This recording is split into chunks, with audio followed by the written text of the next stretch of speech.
반갑습니다.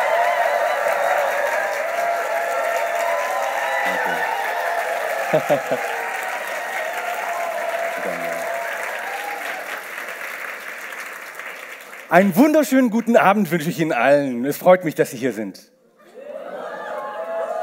Entschuldigung, Sie sprechen kein Deutsch? Okay. Dear ladies and gentlemen, welcome and thanks that you're being here. It's a great pleasure for me to be here tonight with you all here. That's really great. You need translation? No? 안녕하세요.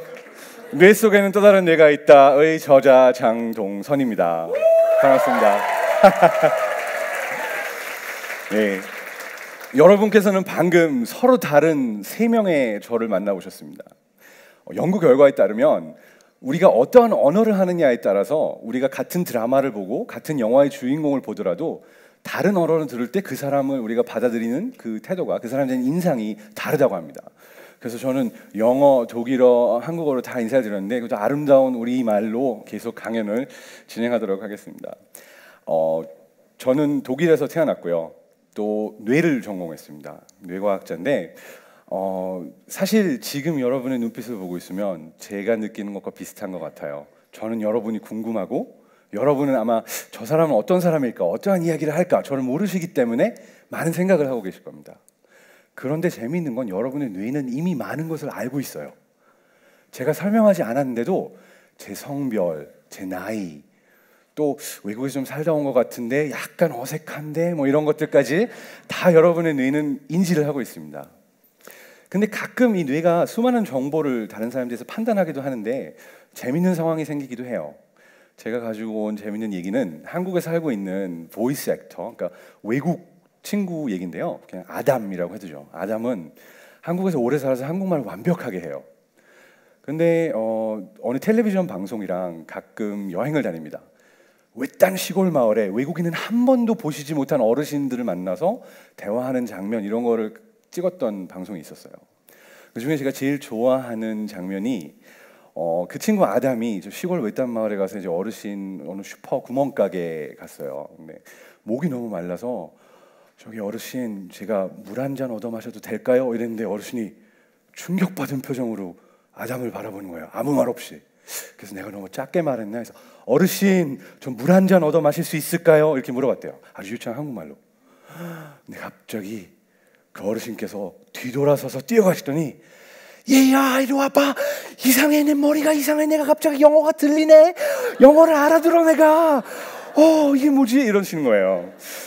그 상황이 한 번도 보지 못한 이 백인 외국인이 내 앞에서 어르신 물 한 잔 달라고 하는 게 있을 수 없는 일이라서 그분의 뇌는 내가 영어를 알아듣나 보다 이렇게 판단을 하신 겁니다. 그래서 가끔 우리의 뇌는 이렇게 재밌는 판단을 하기도 하죠.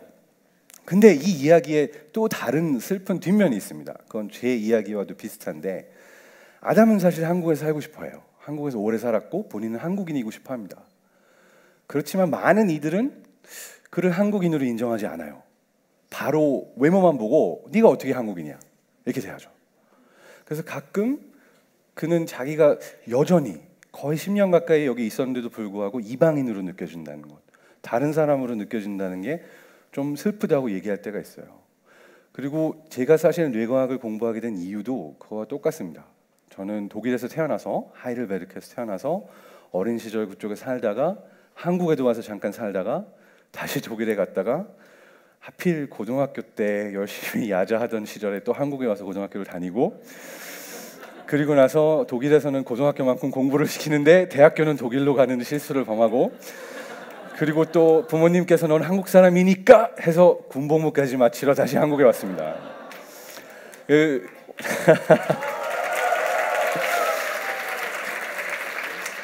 그렇지만 어렸을 때, 지금은 재밌게 얘기해요. 근데 어렸을 때는 많이 힘들었어요.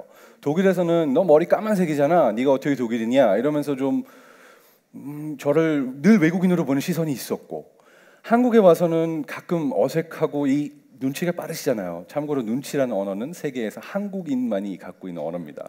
번역이 불가능해요. 번역을 하면 풀었어야 돼요. 한국에는 눈치가 빨라서 저를 딱 보시고도 얘 뭔가 다른데 이랬어요. 근데 어렸을 때는 사실 한 학교에서 다른 학교로 전학만 가도 다르다는 게 좀 힘듭니다. 어딘가 뭔가 다르고 남들과 똑같지 않다는 거는 힘들고 때로는 뭐 따돌림을 당할 수도 있고 그래요. 참고로 또 저는 자꾸 곁다리 걸면서 얘기하는 걸 좋아하는데 뇌과학에서 재밌었던 결과 중에 하나는 여러분 우리 고통을 느끼죠. 바늘로 찌르거나 아니면은 전기 충격을 받거나 하면 아프잖아요. 그 고통을 느끼는 부위가 뇌에 있습니다. 재미있는 거는 재밌지 않고 슬프다고도 할 수 있겠지만 누군가 나를 따돌릴 때 또는 아끼던 사람에게 배신을 당했을 때 그때 우리 아픔을 느낀다고 하잖아요. 그게 마치 바늘로 찌르거나 전기 충격을 가했을 때 그 뇌 부위가 똑같이 인간관계에서 아픔을 느끼는 같은 부위가 아픔을 느낍니다. 그래서 남을 따돌리거나 배신을 때리거나 이걸 누구나 경험했겠지만 이건 정말 아픈 일이고 그걸 공부하면서도 느꼈습니다. 사실 이 우리 몸과 뇌는 밀접한 연관이 있다는 거예요. 다시 돌아가서 제가 오늘 하고 싶었던 얘기 중에 하나는 다르다. 모든 사람의 뇌는 다르다. 그리고 사람이 중요하다. 이게 뭐 사실은 얘기의 전부인데 제가 이렇게 해서 뇌를 공부하게 됐다는 것을 말씀드리면서 시작하려고 했고요. 저는 원래 테스트를 하는 걸 좋아합니다. 그래서 여러분께 시작하기 전에 바로 테스트 하나 던지고 가도록 할게요.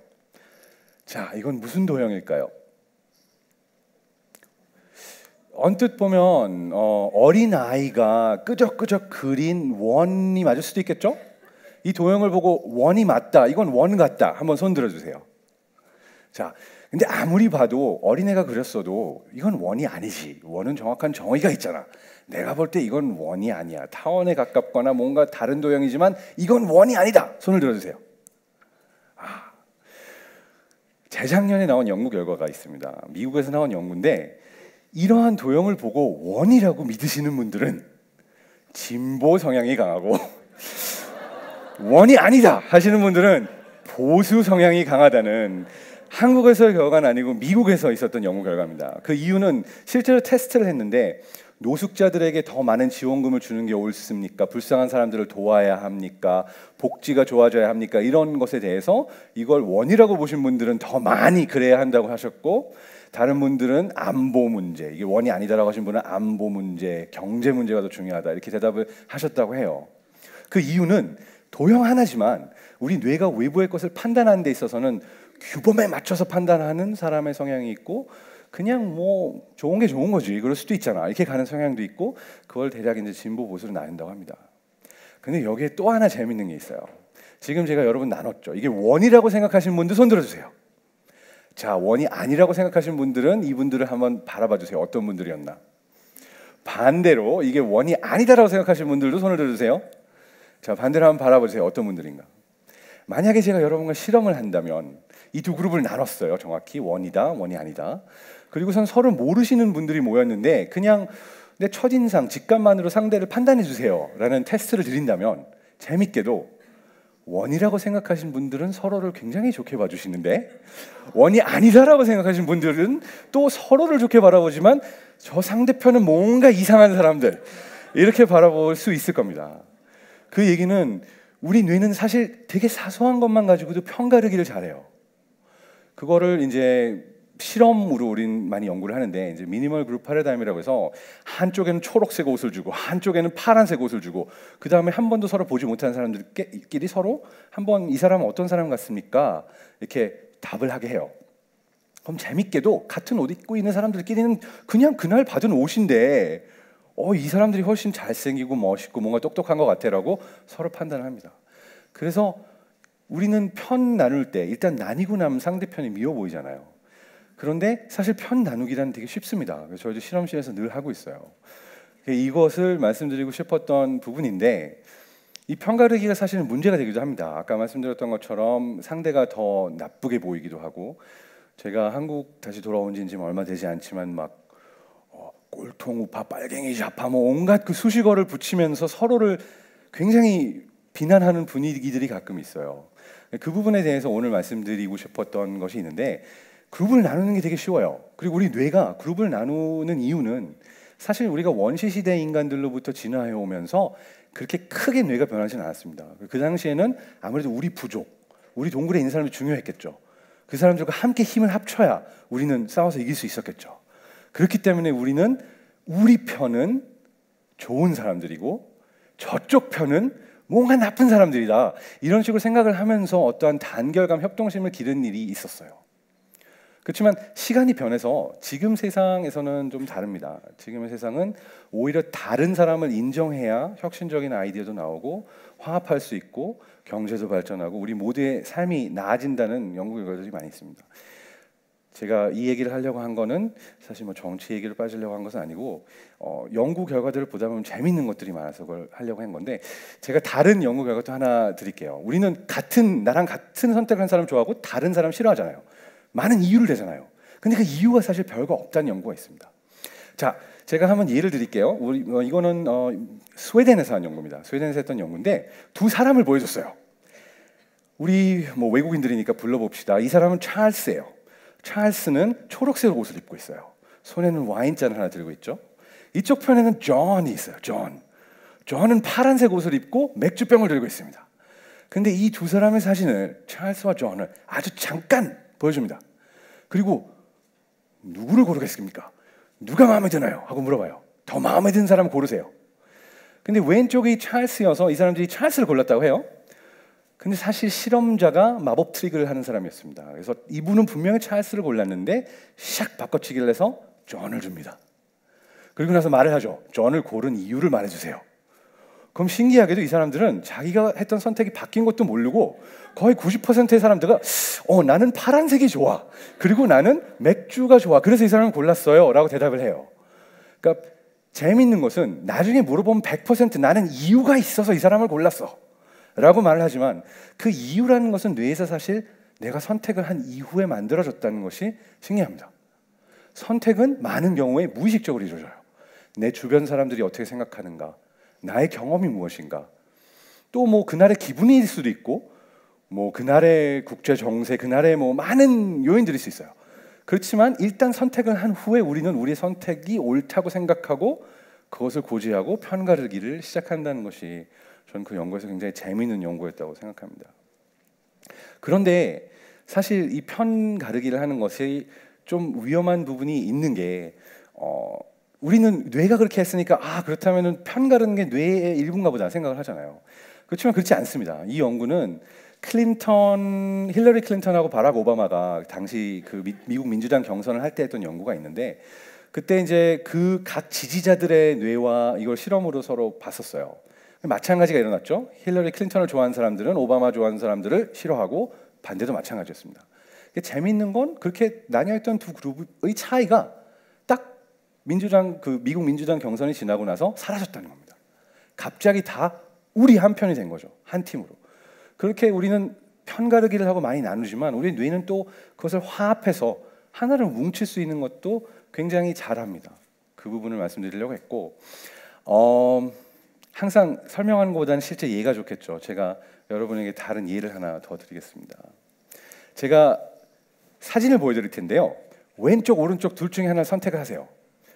왼쪽 사진을 보셔도 되고 오른쪽 사진을 보셔도 되고, 한쪽 사진을 고르면 그 사진만 보고 10초를 계시고, 제가 하나 둘 셋 이제 하면 가운데를 봐주세요. 알았죠? 자, 왼쪽 오른쪽 중에 하나를 고르고 10초간 그 사진만 바라봅니다. 10, 9, 8, 7, 6, 5, 4, 3, 2, 1 가운데를 봐주세요. 자, 오른쪽에 오바마를 보셨던 분은 가운데를 보는 순간 부시가 보였을 겁니다. 왼쪽에 부시를 보셨던 분들은 가운데를 보는 순간 오바마가 보였을 겁니다. 맞죠? 나중에 이거를 찾아보시고 직접 해보셔도 반대 사진을 봤다면 역시 반대로 보입니다. 이것이 말하는 건 뭘까요? 여러분은 단 10초 동안 서로 다른 경험을 했습니다. 근데 그 10초의 서로 다른 경험이 같은 사진을 보고 다른 걸 보게 했죠. 우리는 살아오면서 얼마나 많은 다른 경험들을 했을까요? 우리가 살아온 삶이 다르고 경험이 다른데, 그렇다면 같은 것을 보고도 다르게 생각하는 것이 당연하지 않을까요? 그런데도 우리는 다르게 생각하는 사람을 미워하는 경향이 있습니다. 또 하나의 예가 있어요. 이 정육면체 큐브 보이시죠? 우리가 하나의 뷰포인트에서 이 정면체를 볼 때 최대 몇 개의 면이나 볼 수 있을까요? 3개. 몇 개 면이 있죠? 6개. 우리는 아무리 돌려봐도 반 이상의 모습을 볼 수 없습니다. 근데 우리 사람에게는 얼마나 많은 면들이 있을까요? 그 중에 우리는 아주 조그만 한 면만을 그 사람과의 관계에서 보는 거죠. 그런데도 판단을 합니다. 미워하고 상대편으로 몰고 가끔은 욕하고 상처받고.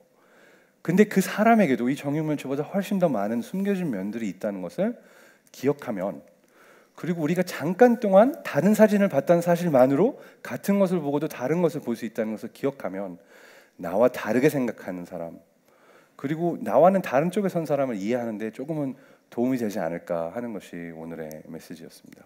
그래서 우리는 모두 다릅니다. 모든 뇌가 특별해요. 그렇지만 이 서로 다른 모든 뇌가 공유하는 것이 하나 있습니다. 우리는 혼자 행복할 수 없어요. 우리가 아끼고 사랑하고 우리 주변의 사람들이 함께 있어야 행복한 뇌로 진화했습니다. 그래서 뇌에게는 사람이 중요하고, 여러분도 다른 사람을 행복하게 해줄 때 여러분도 행복하다는 것이 제가 가장 좋아하는 뇌과학의 메시지였습니다. 여러분 행복하세요.